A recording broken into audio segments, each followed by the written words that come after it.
When the M4 iPad Pro was released, I was curious. Would it be worth upgrading my existing iPad Pro? I'm a big fan of Apple Silicon. My previous iPad lacked the M series chip, but it was still running just fine. How much faster could it be?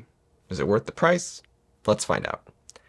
As a full-time headshot and portrait photographer, I use my iPad Pro as mostly a light-duty laptop.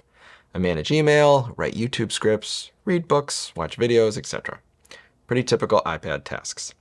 I honestly don't do much photo editing on my iPad.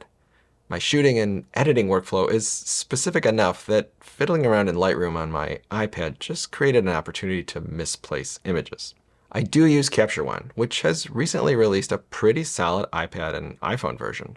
But again, I haven't figured out the right workflow for regular iOS use. If you have, let me know in the comments.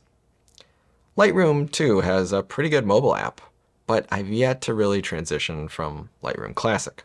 Off to the Apple Store I went, assuming that iPad Air would make the most sense for me. I just didn't need the headroom.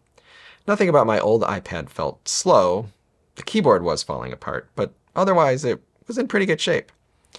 My old iPad did have LTE, which I rarely use these days. It's a great option if you need it. Otherwise, it just adds a lot to the cost of an iPad over a few years. But at the store, Apple worked its magic on me once again. The new iPad Pro was impressive, noticeably thinner and lighter, of course, than previous models. And the latest keyboard with the trackpad is a very impressive solution, albeit expensive. My old keyboard lacked a trackpad, and I'm surprised just how much difference this makes. You're really getting a laptop-like experience. The 11-inch iPad is perfect for air travel as well. You don't have to worry about the seat in front of you coming crashing down on your screen. Keyboard or not, hitting the subscribe button just takes a second. I really appreciate your support. Do you need an M4 and an iPad?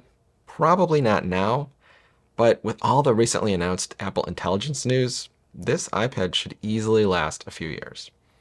iPads do tend to last a long time to begin with, so I think having the breathing room will pay off. I ended up buying a 512 gigabyte 11-inch model with the keyboard.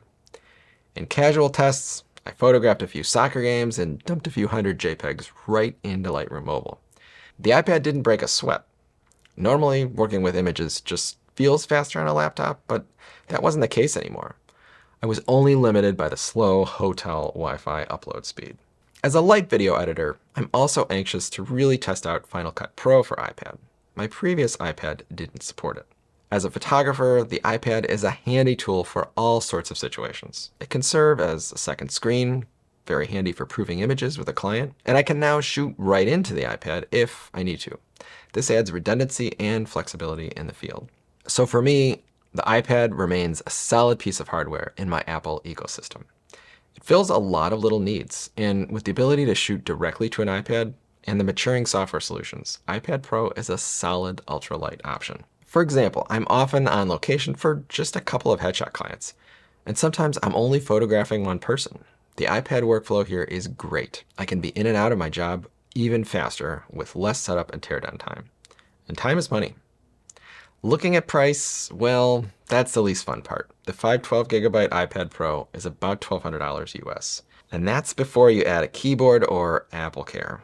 Thankfully, my old iPad was still worth about $350 as a trade-in. Go much beyond this point, and you might as well buy a MacBook Air unless there's something very specific you need iPad OS for. I wish Apple could be a little more aggressive on price here, but it's Apple. All things considered, I do think this update is a solid jump in performance. If you've been holding out for a few years and still prefer the iPad form factor and don't mind the price, you won't be disappointed.